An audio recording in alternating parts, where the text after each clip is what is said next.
gets. Yeah, In I the think, press, yeah. he's a sports editor at our paper. Yeah. This is Calvin Castine, and we are in Glens Falls, New York, for a special edition of Our Little Corner and Hometown Cable. And we've got Peter Regnier behind the camera, and I've got a co-host that's kind of like Regis and Kathy Lee today. We've got Suzanne Moore from the Press Republican for us, because we're double teaming this guy because he's such a good athlete. And if you're any type of a sports fan, particularly a baseball fan, you've certainly heard of this man's name. They've been giving out World Series MVP awards since 1955, and the first person to ever win one of those was named Johnny Podres from the Mineville High School in Witherby, New York. And we're sitting here in the living room of Mr. Johnny Podres. Good morning, John. Calvin, good to see you. And it's been a long time since Mineville High School and in the 55 World Series. That's a lot of years ago.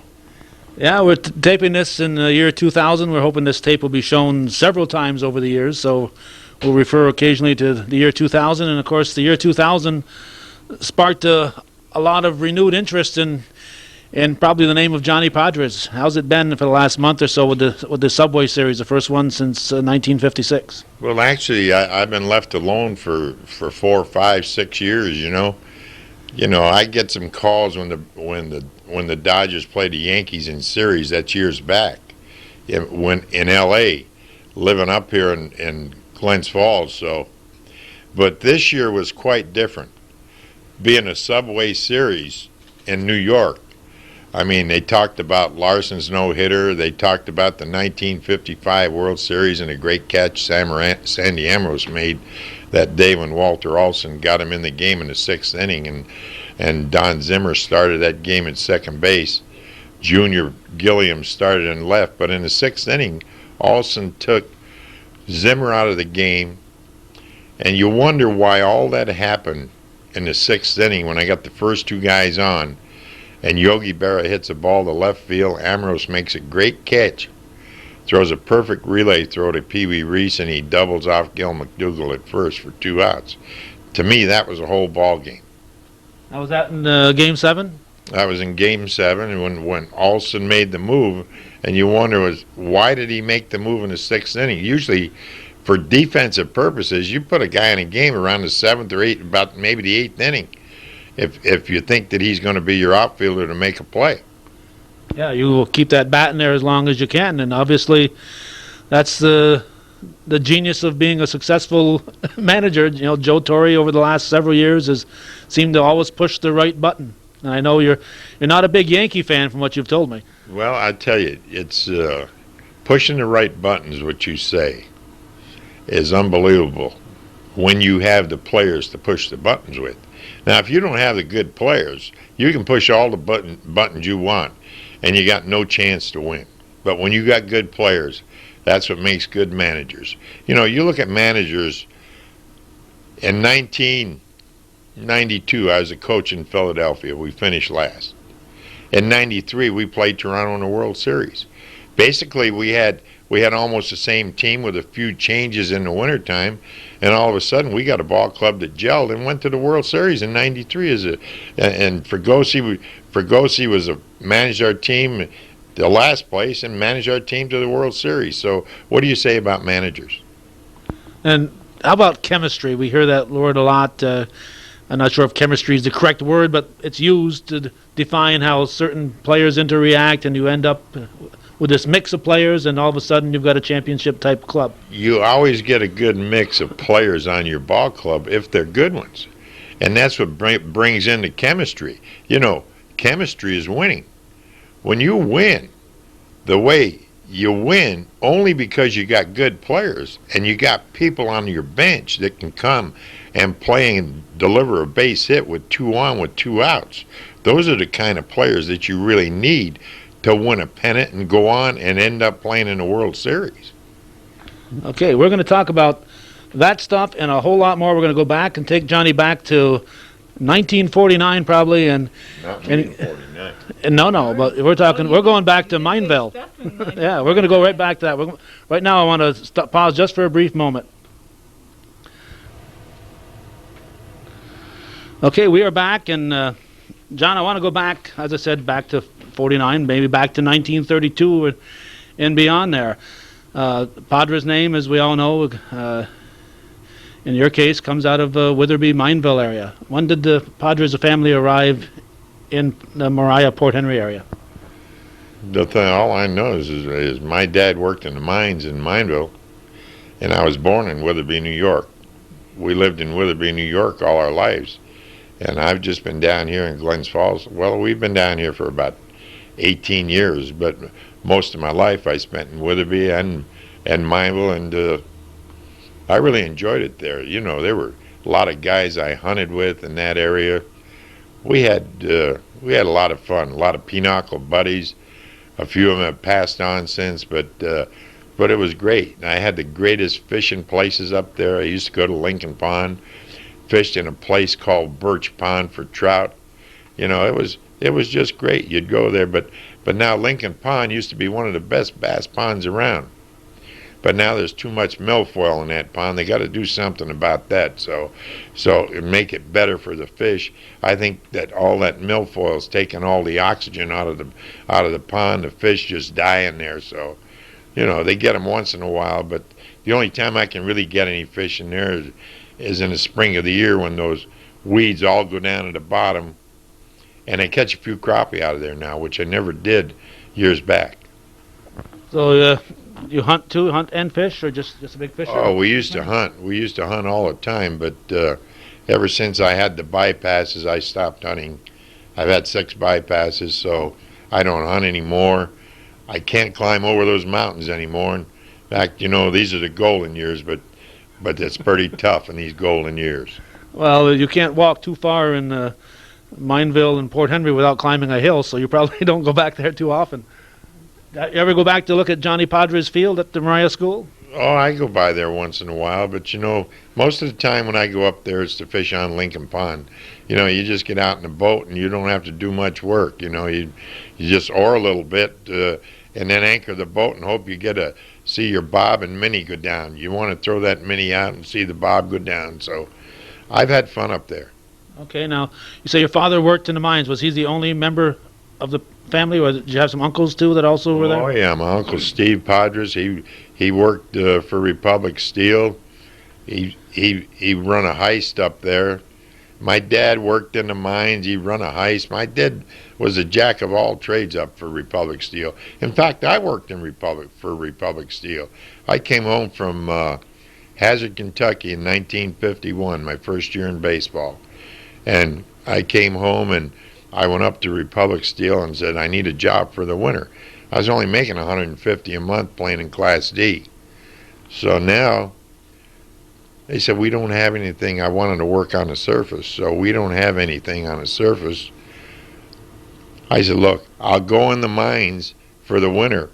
Oh, you don't want to do that. So 2 days later, they called me. They sent me down to the switchback, number 7, and I worked on picking up a little bit of tailings under the conveyor belt that was going away. It was a great job.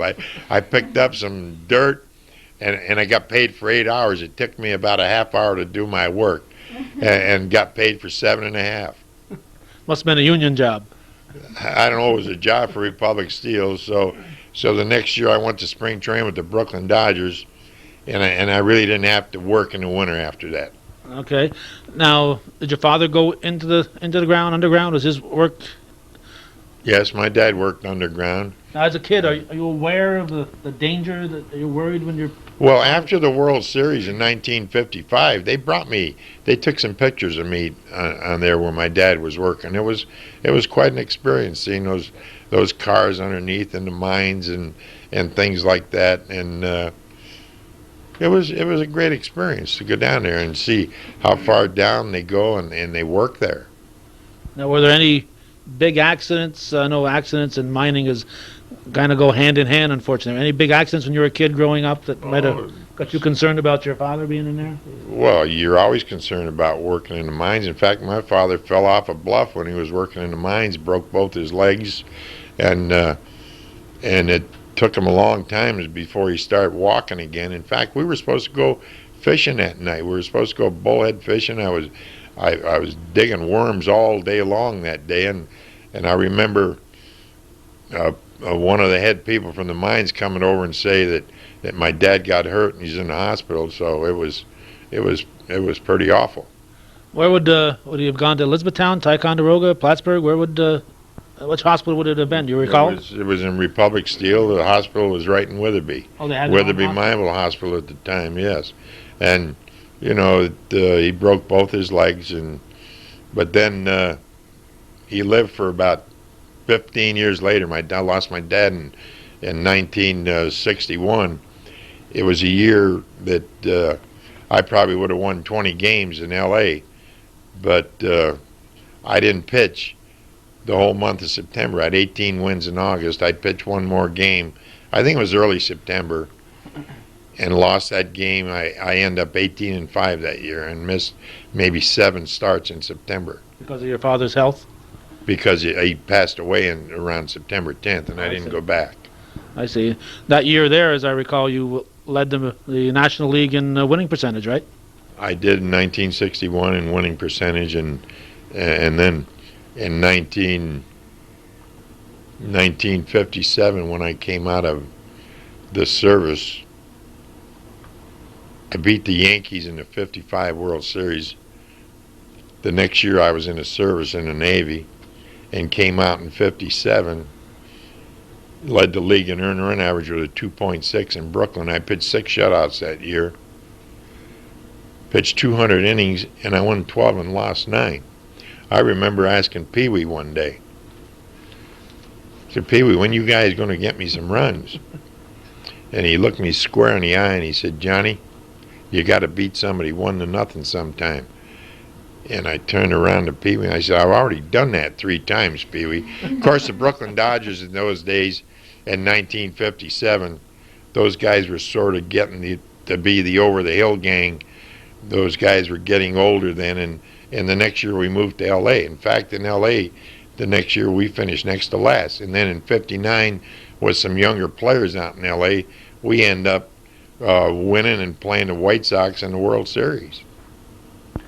Now, something I was going to bring up a little bit later, but you said that 1-0, and probably about the 5th game of the World Series, maybe the 4th game of this year's World Series, they had a little 30-second clip with Duke Snider.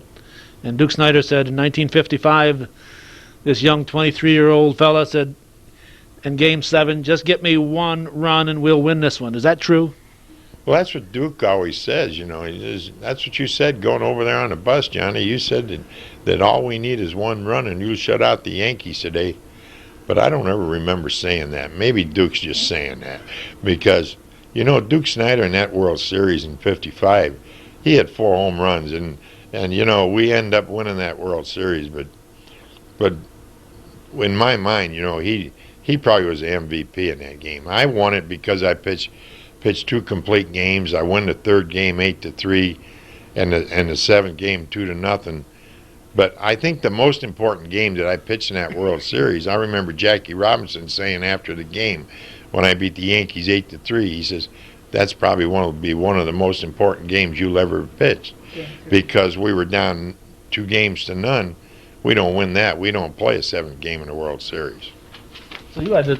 Well, that you can see where you get the MVP when you have 2 crucial wins like that. There, the one that turned it around and the one that won it all. Now, did you get a car? Was that Sport Magazine doing it that time? That was the first year that Sport Magazine gave out the car. They gave out the Corvette that year, and when I got drafted into the Navy, while I was going, I didn't want that car anymore because I just didn't want to take him. I'd have gotten in trouble with that car. It was a beautiful convertible Corvette. So I said, and I had a new DeSoto at the time, and I said to my dad, I'm going, take the car, do whatever you want with it. So he traded it and got himself a new Oldsmobile. So it was best for both of us. Well, I imagine the trade-in value of that was pretty good. I mean, when you go to the used car lot and you can buy the MVP car, that's to be... Well, yeah, that would have been something if I'd ever thought the memorabilia in baseball would be like it is today. I'd have put that thing on blocks and got a lot of money for it.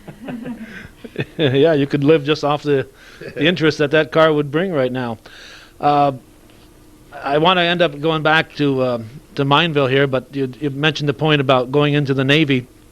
in '56. What a turnaround! Here you are. You just turned 23 when all this was happening. Your birthday's on September 30th. You just turned 23. You're at the top of the world, and you go from a World Series MVP, the front page news on the New York Times and every sport magazine that come out, and now you're in the Navy. What? Is that kind of a roller coaster? Well, you got to remember, you got to blame the Yankees for that. Because if I don't beat the Yankees, I'm not in the service. Because I went to Montreal to play in 1952.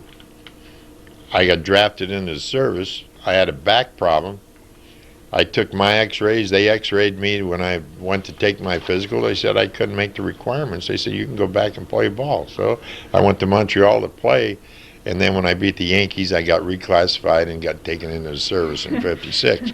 So you figure it out. I guess there was a lot of public sentiment about how can I pitch and beat the Yankees in 2 games in the World Series, and my son's in the service, which is right, and they were right about that. So I spend my time.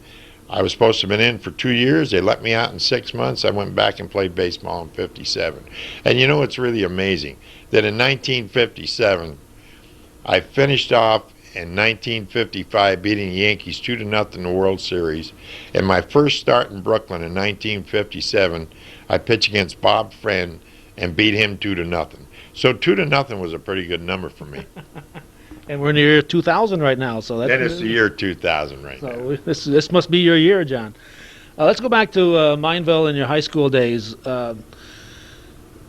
When did the scouts first start coming up? Mineville isn't on the normal on the normal route of baseball scouts, I wouldn't think. Well, we had a principal in our school, Jeff Dwyer. What a great guy he was. He knew some people who knew a scout from Amsterdam. His name was Alex Isabel. So when he came up to see me pitch, and we played 2 games a week. So I'll never forget the one game. I knew the scout was coming up to see me on a Friday. So we played a game like, we might have played on a Monday and then on a Friday. Playing 7 innings in high school at that time. Whatever it was, I had my proper rest. But the game before that, I pitched against a kid from Crown Point by the name of Bob Burris, and he beat me 1-0. He pitched a great game. And my high school coach got mad at me because he thought the scout was coming to see me to pitch on Friday, and I didn't pitch good enough to beat the guy. 1-0. I guess we'd have still been pitching.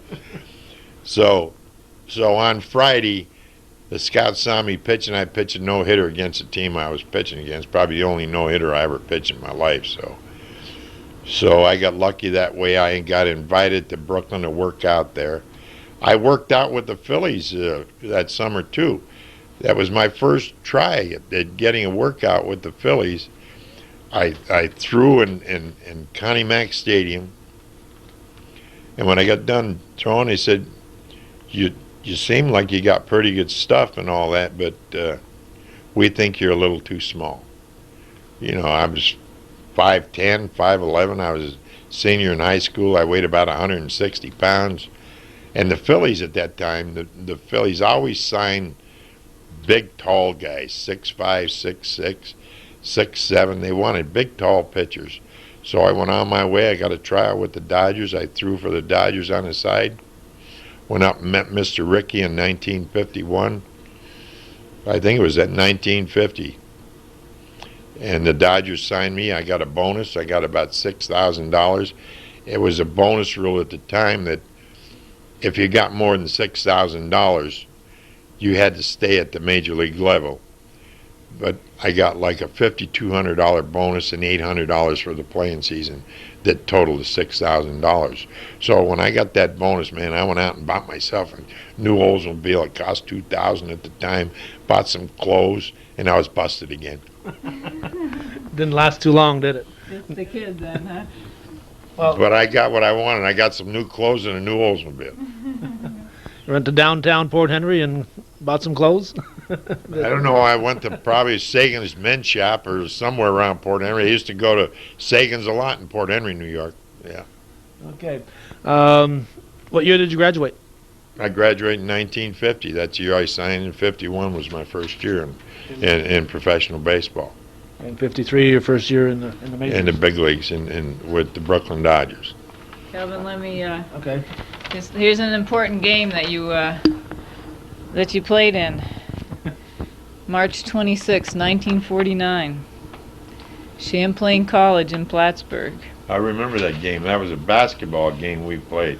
Yeah. I remember before we went up to Champlain College to play Plattsburgh in that basketball game. Our high school coach, I don't think we practiced much that week. All we did the week before we went up there, knowing we were going to play in Champlain College, is just kept running and running and running. He run us for the whole week, and then we'd scrimmage for 10 minutes and say everything's done. And we played a game that day with Mike Cookie, who was our great rebounder, Bernie Podres. I remember a shot that day that Roy Brown took from the side. It was a hook shot, and it touched all net. It was a game that we played. We just fast break them to death, and I think we beat them by 10 points. Let's see. Good score there, Shan. Yep. We'll find out the truth right now, John. 53 to 47. 6 points. Plattsburgh High School. You remember how many points you got? Oh, I might have made 12 or 13. I don't know. 15. 15. Well, I might have been the high scorer that day. You might have been. Now, of course, for the people who aren't aware, Champlain College is now the part of what we call the old base. It was that I imagine that gymnasium with all the windows around it. That's the gym it was in. You probably don't remember. I think LaValle was playing for Plattsburgh at that time. It said 1,000 people were watching that day. Oh, it was great. It was a great game. Yeah, and I remember a principal that day would give us a little talk from. I don't know if he was from Ticonderoga. There was it was big for the surrounding areas, in our league, and he said, "Bring home the bacon," and we did. Little town of Mineville, playing a school. We had maybe 8 or 9 guys on our basketball team. We only had I don't know how many people we had in that school playing against a big school like Plattsburgh. Plattsburgh was a big school compared to us at that time. How many would you have had in your graduating class? I think they're probably my graduating class was probably 24, 25 people. Which is quite a bit from Mineville. Now, was there also a school in Port Henry at that time? Oh, Port Henry and Mineville, we were big rivals, imagine. in basketball. We were rivals in everything. It was Mineville, Port Henry. That was football, basketball, baseball. I didn't play football. The high school coach wanted me to go out and punt. My dad wouldn't let me play football. So, probably a good thing. So the high school coach, Whitey Caslow, did a great job up there for years. And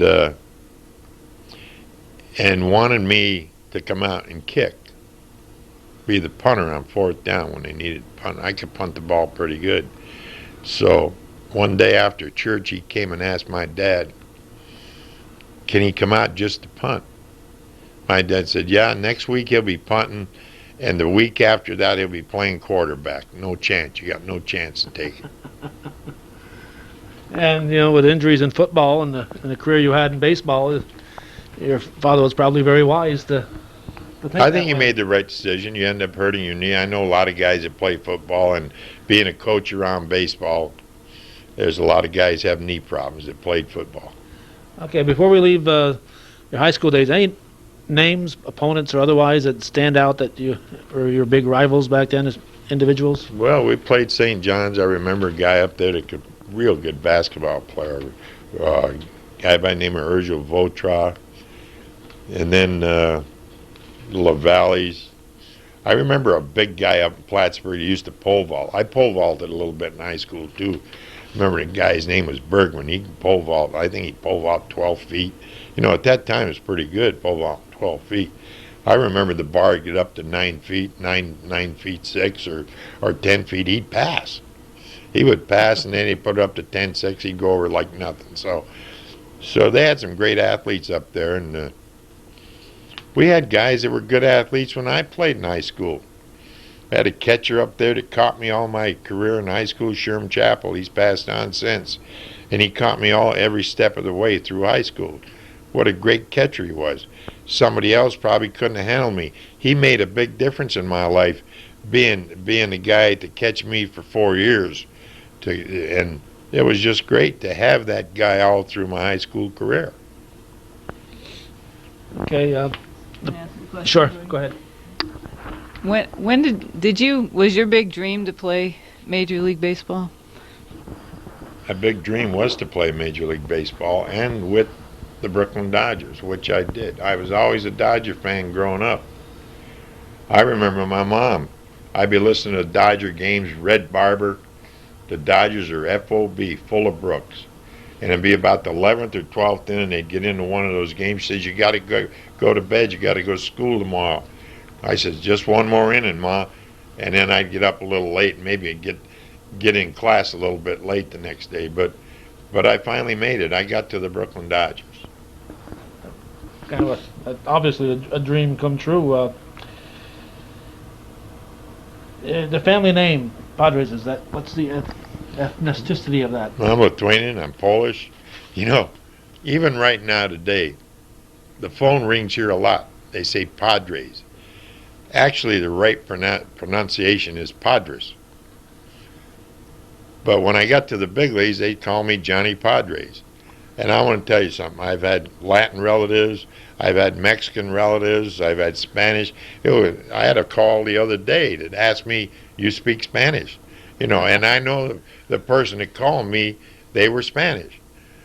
So it's been unbelievable. Yeah, well, I typed in on the internet a couple days ago. I wanted to see what they had on there for Padres on the internet, and I found several sites, but a couple of them were Spanish, so that name is in there.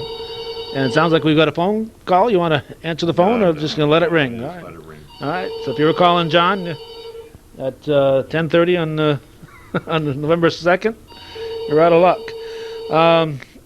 Any brothers, sisters, and children? Let's talk about your family just for a moment. You have any brothers? Oh, there's a message. Nice solid dial tone. Yeah. Okay. Probably my sister calling. I think he's got a sister. You got a sister. There we go. Well, I got a sister, Mary. I have a brother, Jimmy, that had a business here in Glens Falls, and he passed away young. He passed away maybe 17 years ago. He was 33 years old. He had hairy cell leukemia. I got a brother, Tommy, that works in Schenectady, not Schenectady. He works in Latham. He works for Appliance Giant. He's a salesman, real good salesman. And I got a brother out in California that was in business out there, my brother Walter, and he's done real well. He's done real well in California. I haven't talked to him in a while, but he's retired now. He ended up selling their business out there. They made some money, and he's treated his whole family great. Any children? Me? Yeah. I got a boy, Joe. He's 34 years old, and my son John, that's 30. Joe works here in Glens Falls with the mail people. He carries the mail every day, and my son Johnny used to drive those trotters, but he gave it up for a while, and he's been working at down here at the track. Now what he wants to do is end up being a starter and put those horses in the starting gate, the thoroughbred. And he's down there today, and I don't know if he's going to go to New York and out to work at Aqueduct or Belmont later on to do that as a starter. Okay, now can I take a guess at what the most asked question you have outside of people maybe talking about the 55 World Series? What was my biggest thrill in baseball? How about, I would guess that maybe it's not the most, but it's going to be asked all the time. Don't you wish you were playing now with those huge salaries? I mean, that you're going to be asked that every week. You know the way I really feel about that. It's just the times right now that people that are playing baseball today are making all the money they're making, but it's just the times of their life when they were born. But I really feel that when I played baseball, when I broke into baseball in 1953 with the Brooklyn Dodgers, they had 8 teams in the National League, they had 8 teams in the American League. So they had 16 major league teams, which was 25 on each club, which is 400 players. Today, they've got 30 teams at 25 players. They got 750 players playing in the big leagues. Now, I just want to know if there's 350 more good players that are playing in the big leagues today. Is baseball watered down today? The price is right. The thing that bothers me sometimes in baseball is when you see people on the bench that don't play half the time making $2 million a year. You know, when you look and you go out and you see the Mickey Mantles and the Duke Snyders, the Willie Mays, the Roy Campanellas, the Frank Robinsons, those kind of guys, and Eddie Matthews, you can go on, and the Hank Aaron's about baseball today. You just wonder what these kind of guys, if they played today, would be making. But they've got a lot of great players today. I think in today's game, if they went back to 10 teams in each league, which would make it a total of 500 major league players, I don't think baseball could survive because the owners wouldn't have enough money now to pay what's demanded of players. The lowest paid player on that club, if they just weeded out the bad ones and kept all the good ones in baseball today, pitching wise and everything, they'd all be making the minimum salary would be $5 million. And of course, when you came up, you mentioned playing Class D. You had D, C, B, A, Double A, Triple A. Now there's no more DBC. It's all They start out with A, but the minor league system that you used to have because right. the pool isn't as big. We were talking on the way down about the youngsters not Right. When I broke baseball. in and played in Class D baseball, you know, the Dodgers, they had 26 farm clubs. Now that's a lot of farm teams. Now I remember when I signed a contract, my first year I signed a AAA contract, a Montreal contract, which was AAA, and the Dodgers went to spring training at the time for 10 days in Vero Beach, Florida, and then when they got their 10 days over with and started playing exhibition games, they would play all their exhibition games in Miami. So when I went to spring training with Montreal took over the Dodger clubhouse, which was great for me because that was my first year and I was in the Dodger clubhouse, but only with the AAA team. So I remember we got there probably 4 or 5 days before the whole minor league system came to Vero Beach. I remember shagging balls in the outfield during batting practice, and they had a big meeting over there with all the ball players, and when they opened those gates in that clubhouse, the doors, after their meeting was over, there were players running their respective fields wherever they had to go. There must have been 700 players running on the field. Wow. And I looked and see those guys running on the field going to their, I said, how am I ever going to get to the big leagues? I got to compete against these 700, and I got 10 pitchers here in AAA that are already there. And I was lucky. I got there in spring training in 51, and I got to Brooklyn in 53, 2 years later. Now, you not only had to make the big leagues, you had to make one of the best big league squads in the majors. Well, I was lucky at the time. You know, Charlie Dressen was the manager. He taught me to change the pace, and I had an advantage there because I was warming up when I got invited to spring training in 52 to pitch in an inter-squad game, and I was throwing a fastball curve. And Charlie asked me if I got a changeup. And I said, no, I never threw one. So he said, well, you do this. He said, you choke the ball, you put pressure here, you do this. And when you throw that ball out there, you stiffen up your wrist, and then you just, with the same arm speed, throw it and slow that ball up. And I did all that, and I wound up, and I threw a changeup right out in the corner. This is warming up. Says, can you do that again? And I threw one right out there in the corner again. You know, I pitched an inter-squad game, and on 2-2 counts, Rube Walker, who was catching me that day, I think I pitched about 3 innings and struck out 6, and I struck out 2 on a 2-2 changeup. And from that day, Charlie Dresden, the manager of the Dodgers, loved me. So I had an advantage being a left-handed pitcher, which the Dodgers needed, and he taught me the changeup, so I had the advantage over whoever left-hander was there. Yeah, especially since you then became his protege, right? Exactly. Okay, let's look at that 53 season. 9 wins, 4 losses. Not a bad start. You were a 20-year-old. That's quite a Yeah, I thrill remember. for a 20-year-old to make the big leagues. Right, I remember starting my first game. Coming back, I made the club in 1953. My first start was against Sal Magley, the Giants. Sal the Barber. Sal the Barber, he was a Dodger killer. And my second start was against Robin Roberts of the Phillies, Hall of Famer. So I was 0-2 in a heartbeat. But I end up finishing that year. I think I was something like 0-2 for a month. And I think the first game I ever won was against the Phillies in relief. And I think Carl Erskine pitched the last 3 or 4 innings to preserve that save for me. I came in a game where we were 2 runs down or 3 runs down, and we ended up scoring something like 6 runs, and that's how I got my first win. And then at one point in the year, in 1953, I wasn't pitching that good, but I remember pitching in a Mayor's Trophy game in 1953 against the New York Yankees. And if I didn't do good that day, I was going to be sent to the minor leagues.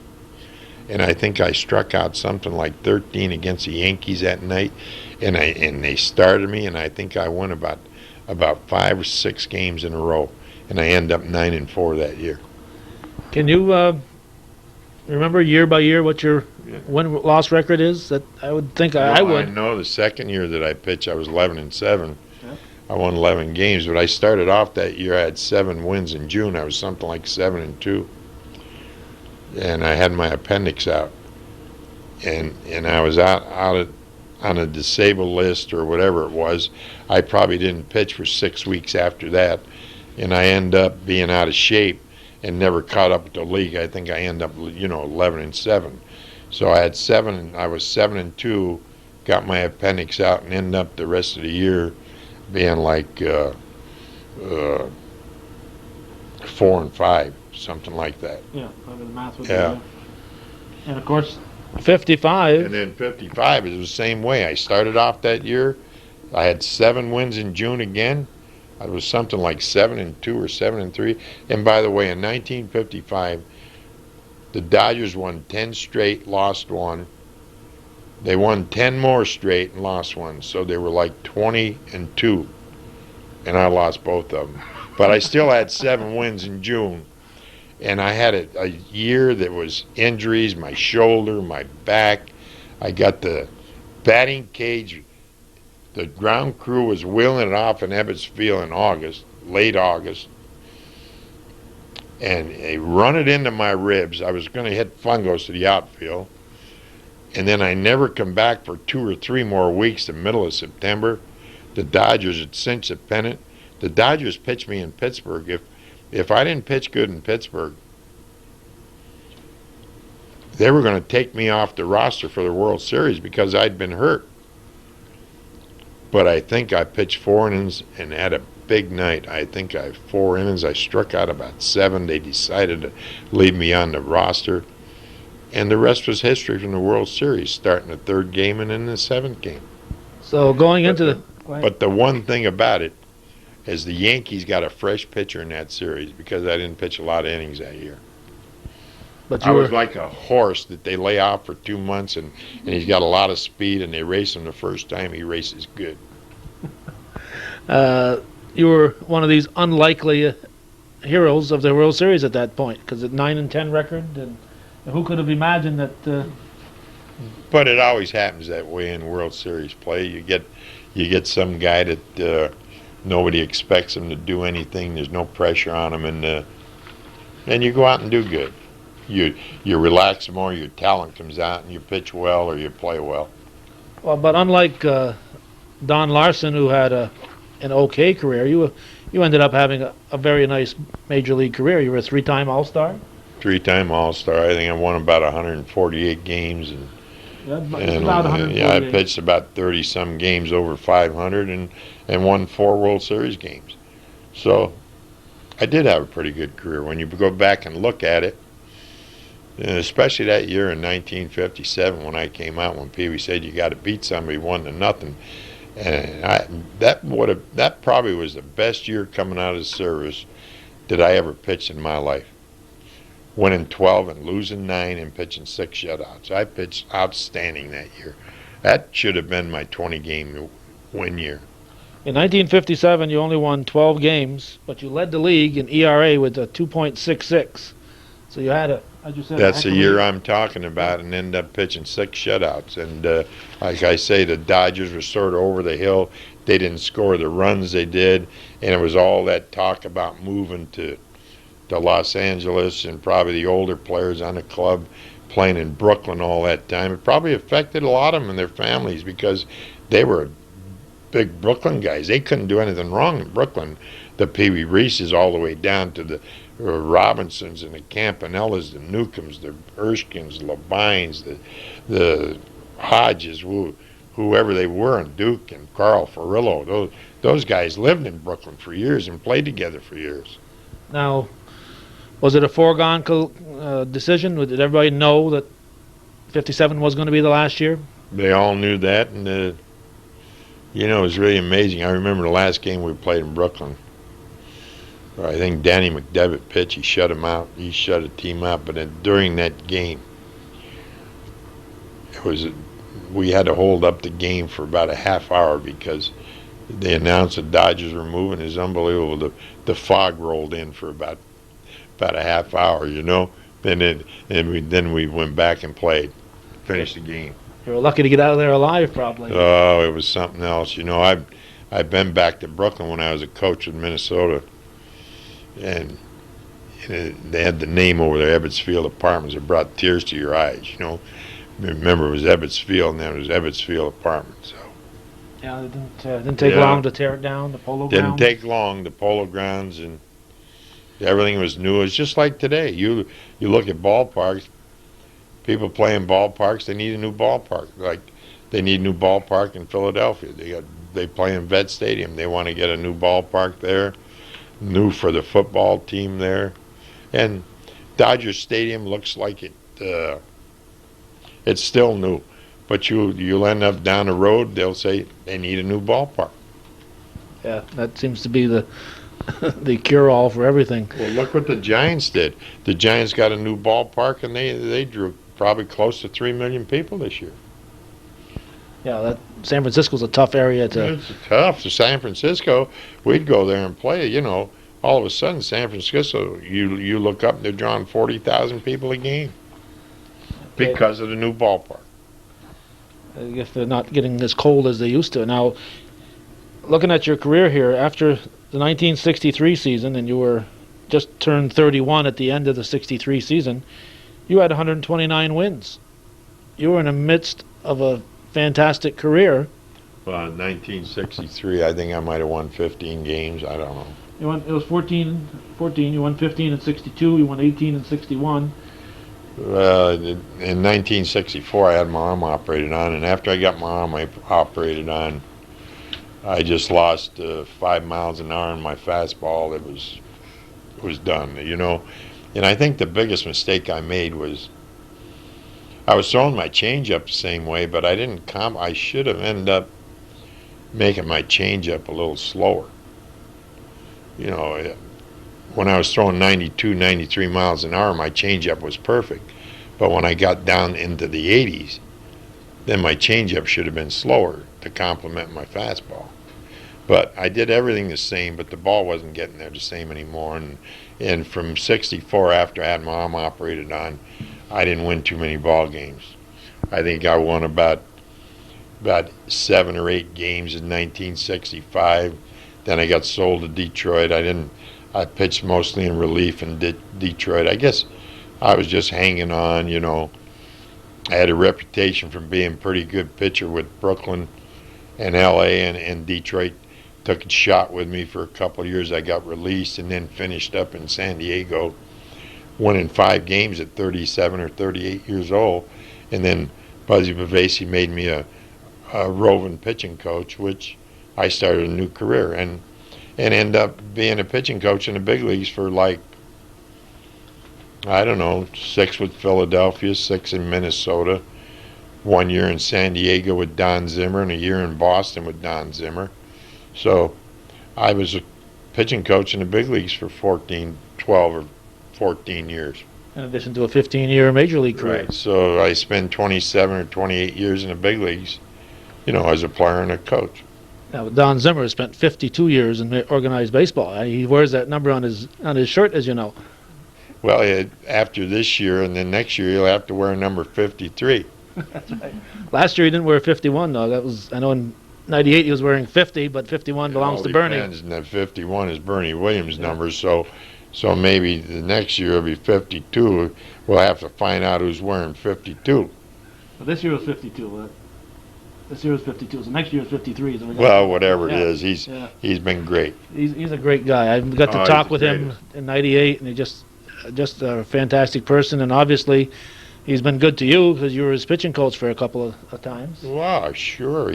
I was out of the game in 19. Well, after I left San Diego, I was out of the game for a couple of years, and Don Zimmer got me back in the game as a coach in the Red Sox organization. So I worked in their minor league system for about 3 or 4 years, and when Zim fired his pitching coach in 1980, he made me the pitching coach. He got fired in 80. We all got fired in 80. And the next year I went to Minnesota in 1981. Can I ask a couple questions, Kevin? It seems as if you had such a natural talent. It could tell you how to pitch a changeup, and you could just do it.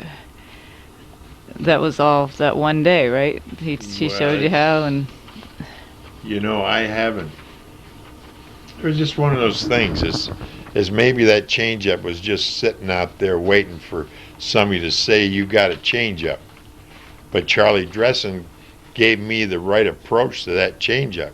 I try to teach that, but with pitchers today, and it's really tough to backspin the baseball. But you have to do different things. You have to teach them to circle, change, circle underneath. I had my circle underneath, and I stiff wristed the ball that backspinned it with my 4-seam fastball. It was unbelievable. And when you could do that, when you threw that arm out at that catcher and that ball was just a white blur, it was tough to pick up the spin and tough to pick up the speed. I remember throwing a changeup one day to a guy by the name of Angel School in an exhibition game in Washington. And I let that changeup out of my hand, and he swung. He swung before the ball was halfway to the plate and threw the ball in the stands. I had to turn around, and I just couldn't throw another pitch for a minute. I was just like hysterical, that he would swing at this pitch before I got halfway to the plate. And the ball come right out of his hand. I mean, the bat. When you were, seems like time after time, when you were under pressure, when there was a chance you'd go back to the minors, or when you were going to be taken off the roster for the series. I always come up big. Why is that? What is it about you? I don't know. I guess it was a part of, as somebody saying that if I don't do this, then he's going to go to the minor leagues, and I said, I'll show him, or we're going to take him out of the roster. No, I won't let that happen to me, right?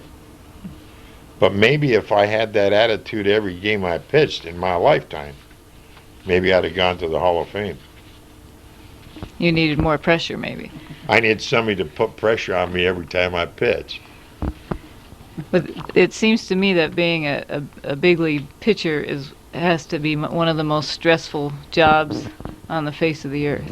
You got that right, because, you know, when you have to go out and pitch every fourth day, you pick up that ball every fourth day, it's not going to be the same. You have to end up keeping your intensity to pitch in big major league games. Every day is a big game in the major leagues. And some days you just can't get that real positive flow when you go out there and pitch. There are times I've been knocked out in the first inning. I know Pee Wee Reese has made statements that when I pitched, said if Johnny Podres doesn't have his stuff, get the shower ready. But if he's got good stuff, he can pitch in a telephone booth. Did that happen when you were a kid in the basketball games and the ball games that you played? You played better when there was more pressure? I think when we played the better teams, the better teams in school, you know, we had good players there. We had a good basketball team up there. In fact, in my senior year, we won 17 and lost none. We didn't lose a game in my senior year. And it was a junior year that I played in that we beat the Champlain Plattsburgh team in Champlain College. I think that was my junior year in high school. Okay, I got something I copied out of a book I've got of all the old Topps baseball cards, and it shows Don Drysdale, Johnny Podres, and Sandy Koufax as the Dodgers' big three back in 1963. And you just mentioned how close you came to becoming a Hall of Fame pitcher, and there's a couple of Hall of Famers right there. That's pretty good company you're hanging around with right there, huh? Well, let me tell you something. When you look at these two guys, Drysdale, it's just a shame, you know, that he's gone now, you know, and died as a young guy. And Koufax, we talk to each other now, Koufax.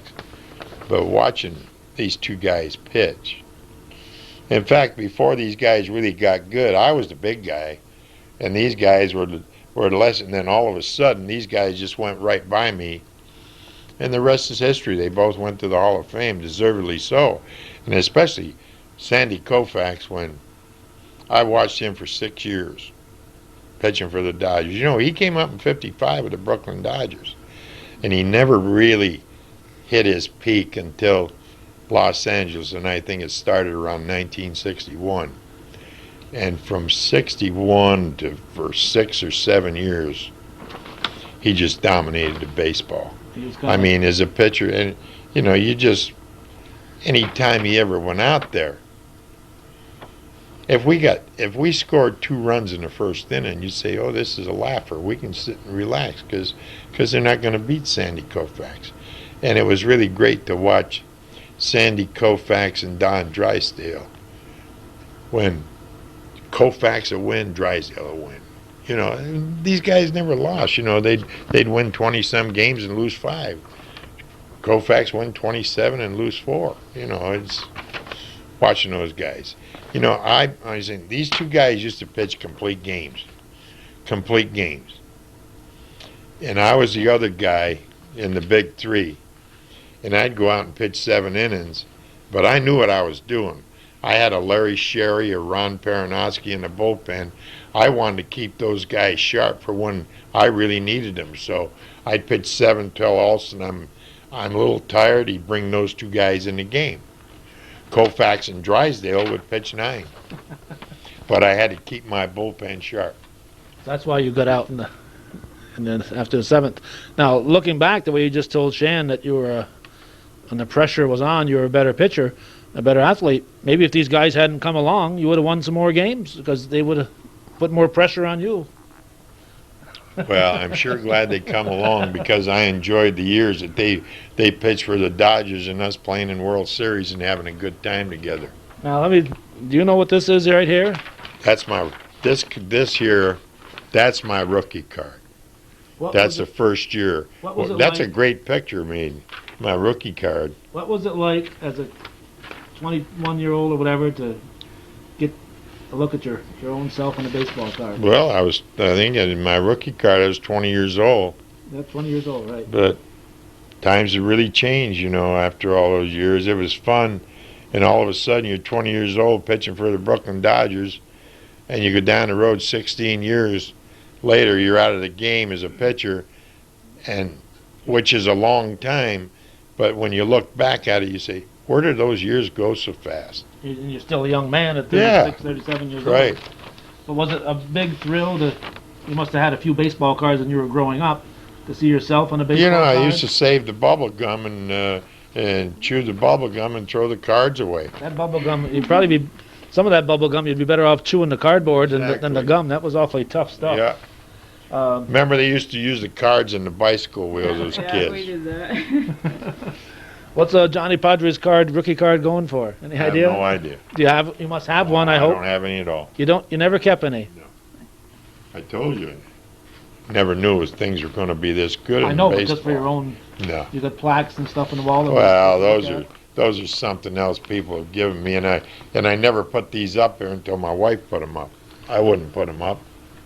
You also included a few of her things up there too. Oh yeah, she skated with the Ice Follies. I met her in L.A. the swimming pool. We've been married for 35 years. I remember one time I was in Mineville for whatever reason. I met your mother. Your wife worked at Frontier Town for a while too, and she worked in the area. My wife worked in Frontier Town. And right now my wife still does a little. She works down at Civic Center. You know, they get a bunch of kids skating, and she goes down there and helps out. Okay, here's a. As I said, I went to the internet and I came across they're selling a replica of the 1955 October 5th, 1955 New York Times. Front page. There's Johnny Podres. He must have been on just about every paper in the country that day. Were you able to save any of those newspapers, or are they all? No, I never saved any of those. I never did those things. All I did was wait, go play baseball when spring training started, play the season, come home, go fishing, and enjoy my life. I played baseball with the Dodgers for 13 years single. I enjoyed my life being single. I got married. The first year I got married, Dodgers traded me to Detroit. Oh, it was a good year and a bad year, huh? What was that like being traded? That must kind Playing of with burst the your Dodgers bubble. all my life. And being a Dodger I fan. remember Buzzy Vivasi calling me and telling me, well, it's time. And he gave me 4 teams to go to. And I went to Detroit only because Charlie Dressen was the manager at the time. And I figured I could go over there and maybe Charlie would give me a shot to pitch.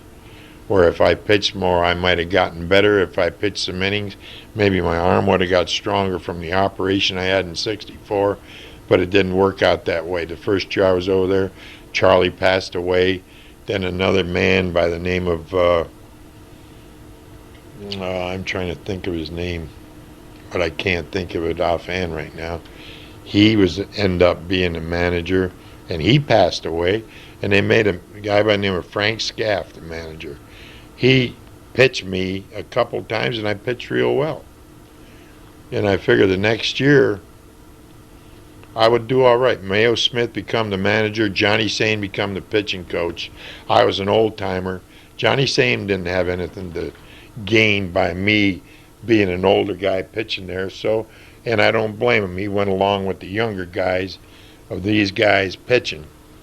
And I end up just sitting around the whole year and end up getting released the next year. Of course, Sane has his own legend, Spawn and Sane, and of course, Pray for Rain. Right. 53.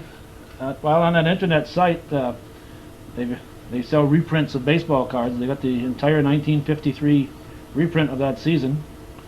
All 337 cards for less than $100. But the 2 examples they show are Mickey Mantle and Johnny Podres. So out of all the 1953 cards, that's quite an honor to be. You know, I don't even look at that stuff. It doesn't bother me, and you tell me all this stuff, so I don't know anything about it. How about just something you must know about?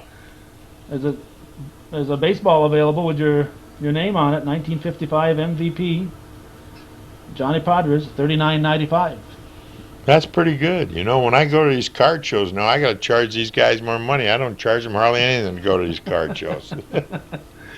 How many card shows do you do in a year's time? Not too many. I do them once in a while, and when I want a few extra bucks to go, I like to go and play horses once in a while, and I end a little action when I can go to a card show, pick up a few where it doesn't bother anybody but me if I lose.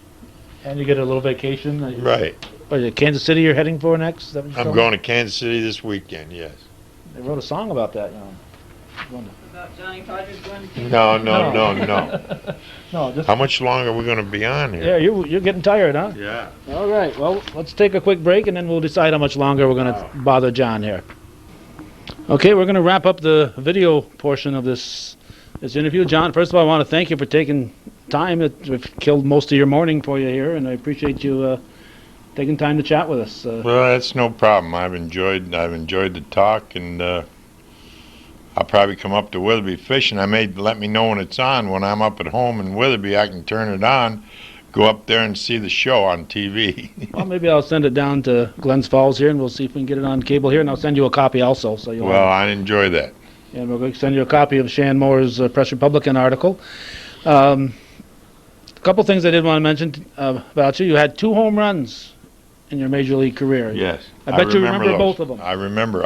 I pitched against Alvin McBean in Pittsburgh. I hit a home run in the upper deck. He beat me 2-1. And then my next home run was in the Polo Grounds. I pitched against Roger Craig. I hit a home run off him, and the first time I was up at bat on a curveball. I was looking for it. And I was out of the game. He was out of the game first, and about after I hit the home run, he was out of the game, and I think I came out the next inning. I got knocked out of the game, and he came over to my clubhouse, our visiting clubhouse in the Polo Grounds, and he said to me, he said, "Johnny, you didn't have very good stuff today." I says, "I had better stuff than you. I lasted a half inning longer." We got a picture here of the 1953 Dodgers, and Oh, this picture here, this home plate. I was in Cincinnati, and some guy in Cincinnati said, "I'll make this for you. All I need is an autographed baseball." And I got a baseball from the clubhouse guy, signed it for him, and the next trip we were in Cincinnati, he brought me this. that's very- great. That is outstanding. Yes, It was great. and we have to remember. To me, 55. That early middle part of the 50s, pitching for the Brooklyn Dodgers. You mentioned some of the names. It's just a fantastic era to have been a part of, I would think. I don't think, outside of the money they're making now, you could have picked a better era to be a part of as far as baseball goes. Well, when you look at the Brooklyn Dodgers and being a Brooklyn Dodger fan and the great ball players, what's really so great was, as being a Brooklyn Dodger fan, and listen to Pee Wee Reese, Jackie Robinson, Gil Hodges, Duke Snyder, Don Newcomb pitch, Carl Erskine, Clem Labine, Billy Lowe's, and all those guys, the Reading Rifle, Carl Ferrillo. Listen to Dodgers play all through my high school and when I was a young kid, and then graduate in 1950 and being in the same clubhouse with these guys in 1952, being invited to spring training with the Brooklyn Dodgers. You don't know how much a thrill that was in the game.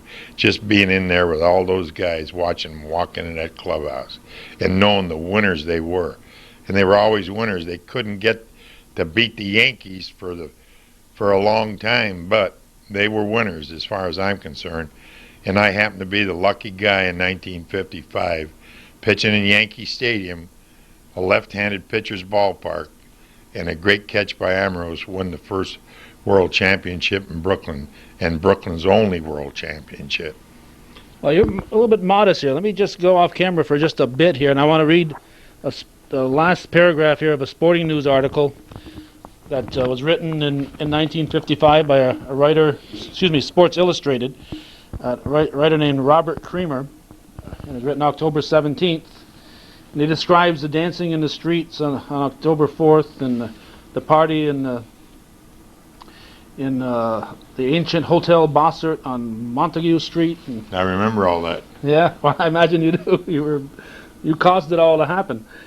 And it mentioned the hawk-nosed, hawk-faced Tommy Byrne, who was pitching for the Yankees, and the victory over the Dodgers in the second game, and blonde, blue-eyed, youthful Johnny Podres, whose masterful handling of the Yankees in the third game had stopped a Yankee runaway. And at the end of his article, he says, the ninth inning was Podres' inning. His strength and speed were overpowering, and in anticipation of victory rode on every pitch. Skowron tapped back to the mound, and John, plucking the ball tardily from the netting of his glove, threw him out. Cerf raised an easy fly to Amoros. Howard, the last man, took a called strike. The crowd exploded with noise. A ball, then a swing and a miss, another explosion. They took a second ball high. He stepped out of the batter's box. The crowd jeered impatiently. He stepped back in, fouled a pitch back, fouled another. The Dodgers' infield moved restlessly, fidgeting. Podres threw again a big, fat, arrogant changeup that Howard swung at and topped on the ground fittingly enough toward Reese. Pee-wee fielded it, commenting later that it seemed to take an hour to pick up the ball. Threw it first to Hodges, and that was it. After a century of waiting, the Brooklyn Dodgers were champions of the world. I remember pitching to Howard in that ninth inning, and when I finally shook Campanella off in the whole game because he was starting to get to my fastball, and then thinking about a changeup and Pee Wee Reese out there waiting all these years, the captain of the Dodgers. A changeup was the pitch to get him to ground the ball to shortstop to Pee Wee Reese, and we're sure glad it ended that way. John, it's been a pleasure, and I hope your retirement lasts for at least another 30 years, and maybe it'd be nice if I could make it for 30 more, but I don't know. We'll just keep trying. And I know you do come to Champlain. You said that you met Zimmer at the OTB office at one time or another, and when you were back in your pitching coach days. Oh yeah, they had great sandwiches up there too at that restaurant. Yeah. All right, been chatting with Johnny Podres, the hero, the first ever MVP. The hero of the 1955 World Series. We want to thank Shan Moore for coming along with us from the Press Republican, and Peter Regnier for giving up part of his day to be here, and a special big thanks to the man who wears MVP 55 on his license plate, Mr. Johnny Podres. You see that?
Don't turn that dial. Whatever you were planning on watching will be on very shortly. We're going to be bringing you a very brief interview this morning. This is Calvin Castine, and we are at SGS Auto in Chazy and Route 9, but we're not here to talk about automobiles. At Hometown Cable, we're always looking to highlight and spotlight local young talent.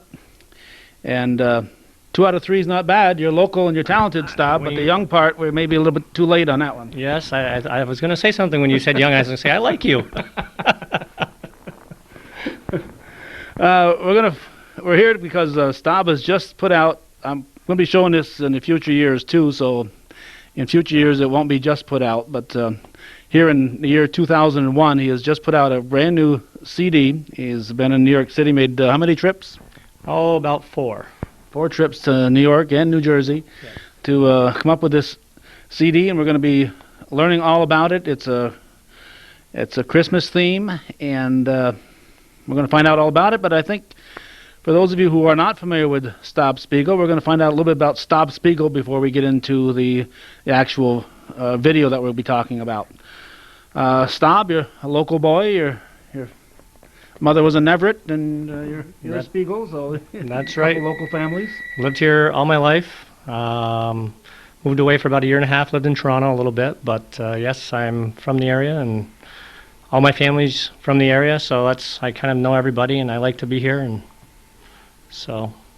And your uncle Sid was a legend in local radio back many years ago. Yes, I remember my Uncle Sid. Actually, I was only probably 6 or 7 when he died, but he had a great radio voice. I remember listening to him on the radio, and a lot of people still to this day comment on, his voice and how it was really, really good for the radio. And he had some funny things that he used to say. Some on purpose. Some on purpose. He was, but he was a well-known radio personality, and for many years ago. Yes, Sidney J. And tell us your parents. My parents, my mother lives in Ross's Point actually right now, and she spends the winters in Florida. She was in Everett. She was in Everett. My brother lives in Ross's Point, Arthur, and my sister Sky lives in Ross's Point. So everybody's pretty much around the area. And your father's name was? Stanley. Okay, I knew Art back when I think I was a senior. This fellow showed up at St. Mary's for a year or part of a year, named Sonny Spiegel, and I think he was a sophomore at the time.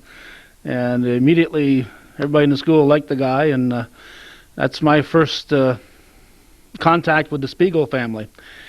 And Staub, you've been in the music business for how long? Well, pretty much since I was about 5 years old, believe it or not, when I had an old beat-up piano that was in my basement, and I can remember to this day the first time that my dad would come down and sing to me, and I would be able to play the song, and they were like shaking their heads going, how can he do that? But I learned how to play by ear, and what they did was they bought me this little teeny chord organ for my first Christmas, the push-button chord organ, and I would play songs in that chord organ just by ear, and they were just amazed, so they said, well, we got to get this child some lessons. So then they bought a bigger organ, and it kept on growing, and I started playing out by myself on organ and singing probably when I was about 14 years old. I played at the Skeetfield Tavern when the Skeetfield was open, and the Long Branch Saloon when that was open, and I played for a lot of weddings and parties and banquets, and played all over. Actually, how I made my spending money in college was by performing and by myself, and then I got to know friends, and one of the biggest bands that I actually got into was Bad Habit with Kevin Conley and John Gay and Tom Longwear, they're still actually in the area, but they're still playing in the bands. I haven't played in a band in about 20 years, believe it or not. But I always have my interest in music. I have a little studio in my house. I have a digital baby grand piano and all the recording equipment so I can burn my own CDs and write my own songs. And so that's, I do the jingles, write commercials for Latrimores and Chauvian Agency and Manette's Furniture. I've done all their ads for them for a long time. And just to keep my nose and my interest in music there, and do most of it at home, so. So when you started out, you were like that character in Peanuts there, Schroeder was sitting at the piano with the... That's pretty much it. That's pretty much it. 2 fingers, but after a while you learn it. So you learned it by ear. That's so you've obviously... Anybody else in your family musical? Nobody. There's nobody in my family that's musical at all, and there's nobody that can carry a tune beside myself, and that's kind of funny. Even my sons. I mean, I got 3 boys, and none of them can carry a tune, and it's really funny, but that's just how it works, I guess. So yeah. And now the Shazy has adopted your version of the national anthem. I was at a couple ball games last night, and they're still playing your national anthem. I know they played it at all the soccer games this year, and they played it at Seton Catholic, and So your version of the national anthem is going to be up there with Kate Smith's "God Bless America," probably. Well, we hope so. That'd be nice. If I can make the money she did. Okay, now tell us a little bit about this video we're about to see, and where the concept came from, and what you went through to make it happen. Well, how it all actually started was I had a uncle, Bud Neverett, that had passed away last year, right before Christmas. It was probably, I'm not sure the exact date. I'm terrible about that. I'm sorry. I think it was probably October or so when he died. But anyway, when it came Christmas time, I just went up to my studio, sat at the piano, and this song just came to me, and I said, I was trying to think of, this music kind of came to me, and I said, well, geez, if I could have something for Christmas, what would it be? And I said, wouldn't it be nice to be able to go to see your friends that have died and, just visit them for the day? And wouldn't it be nice if you could bring them back to the earth for the day to see their families and just let them know that, they're okay, and so that they could, cope a little bit better with them being gone. So anyway, I made the CD. It's called If I Could Have Something for Christmas, on my own home studio. And I was at a Christmas party one night at a friend's house, and one of the wiry DJs was there. And I said, geez, I got this song that I really would like you to hear. Would you mind listening to it? And he said, sure. I mean, he's a nice gentleman, John Shearer. So we went out in my car, and he heard it. And he says, my gosh, this thing is beautiful. So he says, why don't we put it on the radio? So I said, sure. He says, come in Saturday and we'll play it and we'll talk to you, we'll interview you. And I said, great, I just wanted, people to hear it. So we went in on Saturday and he interviewed me for a little bit and we talked about it, and then he played the song and the phones rang right off the hook. It was just amazing, and I wasn't really prepared, but this lady says, well, where can we buy it? And I said, well, I didn't really plan on selling it. I just wanted people to hear it, but if you want me to burn a version for you, I'll charge you $5, and I'll send all the money to the Shazy boys soccer team because they were going to Europe that year. So to make a long story short, we burned over 300 CDs. Wow. And at 7 minutes of CD, I sat there for days and days and days burning these CDs because I've only got like one little CD burner, but it was worth it. It was fun. The boys really appreciated it. And then when the September 11th happened, I was watching it, and a couple weeks later I said, my, wouldn't it, what would the fire department say, or the policemen's families think if they heard this song? I mean, just think of what meaning it would be for them. So I said, well, I'm going to try to pursue, doing this nationally. I mean, this song went so well over, just in this area. I said, I'm going to try to see what I can do on a national level and see what happens. So I actually got on the internet and looked for a publishing company, which I found one. I sent it to a publishing company, and within 3 days they were on the phone on a conference call with this record producer, and they were ecstatic about the song, and they said, this song is just, wonderful song, and with the situation down here in New York, I mean, there's going to be so many people that are really going to relate to this song. And we definitely want to pursue it. We have to hurry because this was in September when we started this. It's really pushing it right now because Christmas was coming up. So anyway, to make a long story short, within a few weeks, we signed a recording contract, a recording contract to do the song. They had studio musicians come in. Everything you hear on this tape is all done by studio musicians. All I did was sing it. And actually, I had asked them, who's going to be doing the song, and they said, well, we want you to do the song because we feel that the artist will put a lot more emotion into the song than if we have somebody else do it. Afterwards, if somebody else wants to sing a song, they'll have to give you a licensing agreement. So, there may be a lot of other artists that may want to do the song. So we're going to see what happens. Within the song is done. You'll see the video, obviously. They're busting the doors down here, if you can hear that noise, trying to get into SGS, but we've got another door that people will be coming in, so if you hear that noise, don't be distracted. Go ahead. I didn't want to interrupt you there, Staub, but that's okay. As of today's the 19th of December, the video and the song is going out to the record companies yesterday and today, and they are very confident that within 10 days we'll have a recording contract. So we're really excited and nervous and waiting and see what happens. Okay. Now there's two two things here. One is the CD with the music on it, but there's also the video too. Right. Now, you also did a lot of work to make that video happen, right? Yeah, we went down to I went down to New Jersey for 2 days. We shot one night in the studio with me at the microphone, which you'll see, and me at the piano. And then the next day we went to Upper Manhattan. We went to Rockefeller Center, which you'll see shots of Rockefeller Center, shots of St. Patrick's Cathedral.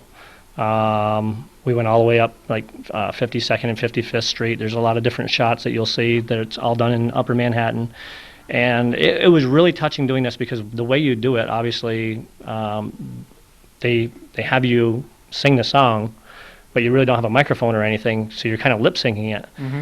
But they have the music playing, and there was people all around. You couldn't see the people. They really wanted to show the people, but they were afraid to because, they might get in trouble if, showing certain people. But the reaction from the people was just amazing. I mean, it really, really touched these people when they heard this song. I mean, we had literally, this one lady was literally sobbing. She had a picture of her husband in her hand. Oh, wow. And it was one of those mass cards. And, I mean, she just sat there and looked at it, and she was just weeping. And the producer was like, my gosh, can you, I just can't believe the reaction that these people had from just playing a little bit of it at a time. And it was really, really touching. So we're just hoping that, this song will, affect a lot of people. And it's not just them. Like I say, I made this song a year ago, so it wasn't like we were trying to take advantage of a situation. Right. This song was already done a year ago, and what they did was they just kind of made it more Christmassy with the background music that they used.